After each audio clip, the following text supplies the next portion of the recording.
Hello students, welcome to ATP star. कैसे हैं आप सब? आई नो सब बहुत बढ़िया होंगे। एग्जाम स्टार्ट होने वाले हैं, सबको टेंशन हो रही है, लेकिन टेंशन लेने की ज़रूरत नहीं है क्योंकि एटीपी स्टार आपके लिए लेकर आया है मिनी शॉर्ट सीरीज। जैसा कि आप सब जानते हैं और सब्जेक्ट्स में आपको इजीली प्रोवाइड्स हो ही रही हैं, तो आज हम इस मिनी शॉर्ट सीरीज को एसएसटी के थ्रू इंट्रोड्यूस कर रहे हैं। In this, we are going to see the chapters revision, proper revision हमें 15 to 20 minutes में किस तरीके से through this video it will be very much helpful for you. I know this is going to be a good one for you. बहुत अच्छा एक चीज़ है जिसको हम easily पढ़कर देखकर summarize कर सकते हैं कि किस तरीके से हमें अपने एग्जाम्स को write करना है।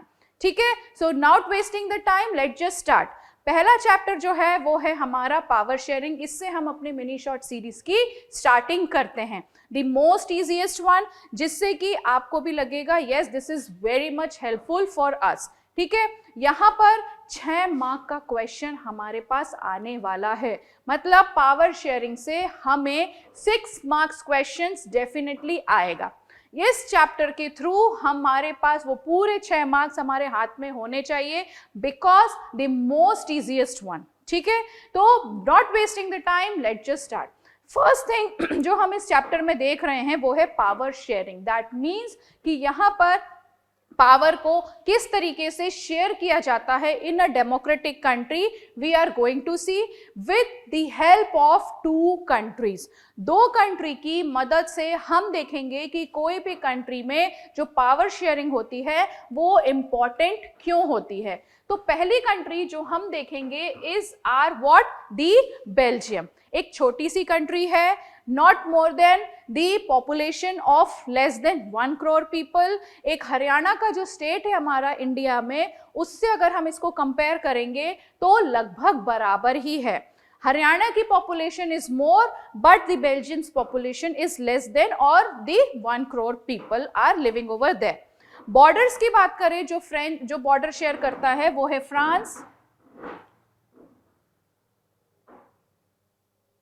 है France, Netherlands, Germany and Luxembourg. And the flag in this picture you can easily see कि यहाँ का जो फ्लैग है वो किस तरीके का है। ठीक है, नेक्स्ट अब हम देखते हैं इनका कंपोजिशन, किस तरीके से रीजन वाइज ये कंट्री डिवाइडेड है। तो the blue colour which you see is the Dutch region. ठीक है, यहाँ पे डच स्पीकिंग पीपल रहते हैं and the region is the known as the Flemish one. Next जो बहुत सारा येलो कलर जो हम देख सकते हैं इज योर वेलोनिया रीजन। ये जो रीजन कहलाती है ये हमारी है Wallonia region and here the people speak the French language. The 1% people whom you can see here in the linings is your what, the German speaking people, and this small state is known to be as the capital of Belgium, which is known as the Brussels. ठीक है, now if we see the ethnic composition of the Belgium, so here हमने ये तो देख लिया Dutch speaking है, French speaking है, German speaking है, लेकिन ये कितने परसेंट वाइज हैं। तो जो डच स्पीकिंग लैंग्वेज है वो 59% of the total population speak the Dutch, 40% speaks the French language and remaining 1% speaks the German language. This is what the ethnic composition of the Belgian. अगर हम आगे इसकी बात करें तो यहाँ पर क्या होता है, जो रीजन वाइज कौन सा बड़ा था, दी फ्रेंच, और एरिया वाइज यहाँ पर भी बड़ा था। अब लेकिन यहाँ पे चीजें क्या हुई कि जो फ्रेंच पीपल हैं वो डोमिनेशन पे आ गए, किस पे, the Dutch speaking and the other parts of the country. तो यहाँ पे बेल्जियन ने एक मॉडल निकाला जिसे बोला गया बेल्जियन मॉडल ऑफ अकोमोडेशन। उस मॉडल में क्या था, पहली चीज equal number of Dutch and French speaking ministers in the central government. यहाँ पे क्या करती है बेल्जियन, क्योंकि हर कम्युनिटी चाहती थी कि हमारी कम्युनिटी को प्रेफरेंस दी जाए। अगर हमारी कम्युनिटी को प्रेफरेंस दी जाएगी तो ऑब्वियसली गवर्नमेंट भी इजीली वर्क कर पाएगी क्योंकि हमारा सपोर्ट उनकी तरफ ज़्यादा रहेगा। This was the concern of both the communities. German speaking तो बहुत थे, कम थे, 1% ही थे, तो इसलिए वो ज़्यादा इसमें इंटरप्ट नहीं कर पा रहे थे। But they were very much aware कि अगर हम इनके साथ हो जाएंगे तो हमारी कल्चरल वैल्यूज़, एथनिक वैल्यूज़ का क्या। सो दे वर हैविंग अलग थिंग और अलग काइंड ऑफ फीलिंग दैट कि हमारी कल्चर, हमारी एथनिक कंपोजिशन हो गया, हमारे कल्चर्स हो गए, हमें उससे नहीं हटना है। तो यहाँ पे क्या होता है, गवर्नमेंट क्या सोचती है और किस तरीके से वो काम करती है, यहाँ पे गवर्नमेंट एक ऐसा मॉडल लेके आती है जिसमें हर कम्युनिटी के लोगों को रिप्रेजेंटेशन दी जाएगी इन दी गवर्नमेंट। ठीक है, यहाँ पर कोई भी एक कम्युनिटी को अपर पे नहीं रखा जाएगा, जिसकी वजह से हर कम्युनिटी के लोगों के अंदर दिस फीलिंग, कैसी फीलिंग जनरेट हुई, दी इक्वालिटी, दी यूनिटी। तो यहाँ पर कौन कौन से मॉडल, कौन कौन से पॉइंट्स लेकर आई वो अपने साथ, कि हर पर्सन सेंट्रल गवर्नमेंट में, चाहे वो डच हो या फ्रेंच हो, वो इक्वल रिप्रेजेंटेशन में रहेगा in the central government. Next, many powers of the central government have been given to the state government। India का गवर्नमेंट कैसे वर्क करता है, सेंट्रल, स्टेट, लोकल सेल्फ, और थर्ड टायर हमारा कौन सा होता है, the panchayati system and the local self government. तो यहाँ पे भी उन्होंने गवर्नमेंट्स को डिवाइड कर दिया। सेंट्रल गवर्नमेंट का काम स्टेट नहीं देखेगी, स्टेट का काम सेंट्रल नहीं देखेगी, दोनों एक दूसरे को आंसरेबल नहीं है। सेंटर अपने तौर पे हैंडल करेगी चीजें और स्टेट अपने तरीके से हैंडल करेगी चीजें। Separate government in Brussels in which both the Dutch and French communities have equal representation। Separate community government, यहाँ पर एक और इन्होंने इंट्रोडक्शन किया सेपरेट कम्युनिटी गवर्नमेंट के तौर से, और इस सेपरेट कम्युनिटी गवर्नमेंट में all the 1% people who were the German speaking and the rest of the people who wanted their community to be with their ethnic values and customs and traditions। So here what happened, यहाँ पर एक community government बनाई गई जिसमें हर तरीके के अपने culture को वो प्रिजर्व करके, कस्टम्स को, हर चीज को वो प्रिजर्व करके यहाँ पर रख सकते हैं। तो separate community government for the French, Dutch and the German communities. तो इस तरीके से यहाँ पे जो एक केस हम देखते हैं किसका, बेल्जियम का, बेल्जियम में इस तरीके से गवर्नमेंट ने एक वाइज स्टेप लेके पूरी की पूरी कंट्री को एक यूनिटी में बांध दिया।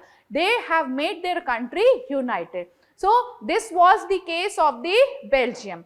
अदर कंट्री जिसके बारे में I told you was the Sri Lanka. अब जो श्रीलंका है यहाँ पर एक पहली चीज तो वो एक आइलैंड नेशन है, ठीक है, जो इसकी इकोनॉमिक डेवलपमेंट शुरू से रही है वो इंडिया से भी आगे रही है। जस्ट कंपेयर, इंडिया एक वास्ट कंट्री है and Sri Lanka is just a small island country.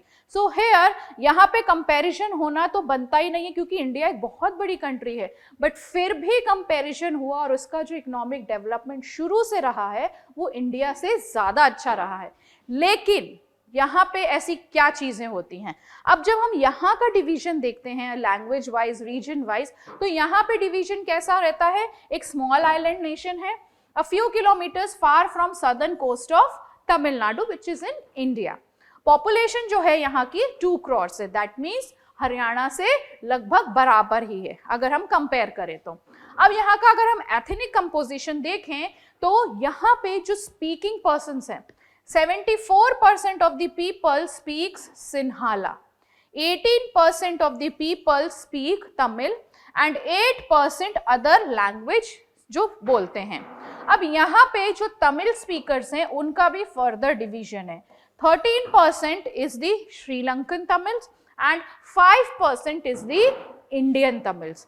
तो डिवीजन जो है अगर हम मोर ओवर देखें तो मेनली ये 2-3 पार्ट्स में है, 74%, लेकिन यहाँ पे अभी कंसिस्ट कौन कर रहा है, the Sinhala speaking people. Other comes in the minorities, अगर हम देखें जो कोई भी 20 से ज्यादा की कैटेगरी में नहीं है क्योंकि more than the half of the percentage of the people are the Sinhala speakers over here. तो यहाँ पे श्रीलंका की गवर्नमेंट एक मेजॉरिटेरियन फॉर्म करती है, जिसमें मेजॉरिटियम का मतलब क्या होता है, जिसमें एक पर्टिकुलर कम्युनिटी को ही आगे की तरफ रखा जाएगा। ध्यान से समझना, पहले केस में क्या हो रहा था कि यहाँ पर हर कम्युनिटी के पीपल को इक्वल रिप्रेजेंटेशन दी गई थी, लेकिन यहाँ पर अब क्या हो रहा है, हर कम्युनिटी, यहाँ पर कौन कौन सी डिवीजन है, सिन्हालाज है, इंडियन तमिल्स है और अदर लैंग्वेज जो स्पीकिंग करते वो है। तो यहाँ पे गवर्नमेंट ने एक मेजोटोरियम निकाल लिया और उस मेजोटोरियम में क्या हुआ कि यहाँ पर एक पर्टिकुलर कम्युनिटी को ही सारे राइट्स रिजर्व दिए जाएंगे। एक्ट जो पास हुआ था 1956 में, जिसमें सिन्हाला को ऑफिशियल लैंग्वेज बताया गया। Sinhala applicants got preference in university positions and governmental jobs. Next, provision made in new constitution to protect and foster Buddhism. Sinhala means the majority community. तो मेजॉरिटी कम्युनिटी है तो उसके रिलीजन्स, उसके कस्टम्स, उसके ट्रेडिशन, सारी ethnic composition जितनी भी हैं वो सारी की सारी इन्हीं की रिस्पेक्ट की जाएगी, क्योंकि government was in full support of the major religion. तो यहाँ पे बुद्धिज्म को सबसे टॉप पे रखा गया, सिन्हाला को ऑफिशियल लैंग्वेज बना दिया गया। यूनिवर्सिटीज कॉलेजेस में सबसे ज़्यादा जो सपोर्ट देगा वो इन स्पीकर्स को ही सपोर्ट मिलेगा। इसकी वजह से पूरी कंट्री में क्या होने लगती है, लड़ाइयाँ झगड़े। एंड उनका मेन मोटिव क्या होता है, that they want what, the democracy. Democracy that means हमारी लैंग्वेज, कस्टम्स, ट्रेडिशंस, वैल्यूज, उनका क्या। और ये कौन लोग थे, द अदर लैंग्वेज पीपल, जो तमिल इंडियंस थे और जो अदर लैंग्वेज स्पीक करते थे वो लोग थे। उनके मन में क्या आ गया, that we want democracy, we want our language also to be recognised as the official one, जिसकी वजह से केओस होने लग गए।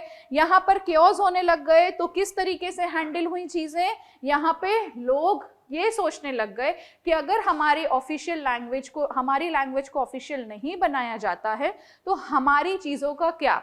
तो जितने भी नॉर्थ और ईस्टर्न पार्ट के लोग थे श्रीलंका के, उन्होंने क्या किया, उन्होंने एक स्ट्रगल्स चालू कर दिए, मूवमेंट्स चालू कर दिए, and they started demanding that this particular part of the nation which consisted of the north and eastern part should gets eliminated from the Sri Lanka, and here we will be going to make our new state, जिसको alum के नाम से भी बोला जाता था। तो here what we have seen, two particular countries, one is the Belgium, other is the Sri Lanka, and what was the main thing between them was the power sharing। तो ultimately जो बेल्जियम था वहां पे क्या हुआ, जो एक smooth running of the governments, wise decision by the government, made by the government, here the things became the good one, effected one, economy बढ़ी, का सही हुई। On the other hand, if we talk about the Sri Lanka, तो here what happened, chaos happened, लड़ाई झगड़े हुए, movements रखे गए, at the end civil war के थ्रू यहाँ पर बहुत नुकसान हुआ इन दैट कंट्री। यहाँ पर क्या हुआ कि पहली चीज तो सिविल वार हुआ, सिविल वार होने के बाद लाखों मारे गए, ठीक है, बहुत से लोग एक दूसरी जगह पर जाके रहने लगे, माइग्रेशंस हुए। इकोनॉमिकली जो कंट्री एक वाइस कंट्री हुआ करती थी, वो कंट्री की इकोनॉमी धीरे से क्या हो गई, बहुत ज्यादा बर्बाद हो गई। तो with this two countries can you say कि पावर शेयरिंग जो होता है वो किस तरीके से इंपॉर्टेंट होता है, why power sharing is desirable. तो यहाँ पे 2 पॉइंट्स हैं, एक है प्रूडेंशियल, दूसरा है हमारे मॉरल। पहली चीज क्या होती है, अगर हम प्रूडेंशियल वे में देखें तो यहाँ पे it avoids conflict, majority can not rule over minority, ठीक है, good way to ensure political stability. तो this is the perfect case of Belgium, if you can see. Belgium का ये पूरा का पूरा रूप है, क्यों, क्योंकि यहाँ पर मेजॉरिटी माइनॉरिटी पे ओवरकम नहीं कर पाया, तो जिसकी वजह से कॉन्फ्लिक्ट्स नहीं हुए। गवर्नमेंट के वाइज डिसीजन से यहाँ पर गवर्नमेंट ने अपनी स्टेबिलिटी भी बना ली। ऑन द अदर हैंड यहाँ पर क्या होता है, अगर हम मॉरल वैल्यूज की तरफ देखें तो it is the spirit of democracy, equality, legitimate government. मतलब यहाँ पे जो पावर शेयरिंग है वो एक ऐसी स्पिरिट ऑफ डेमोक्रेसी है जिसकी वजह से जो गवर्नमेंट है, जो अपने स्मूथ फंक्शनिंग वाइज डिसीजंस की वजह से यहाँ पे इजीली इफेक्टिवली काम कर पाती है। ऑन द अदर हैंड यही चीज अगर श्रीलंका में भी हुई होती तो क्या श्रीलंका में एक सिविल वार होता, बिल्कुल भी नहीं होता।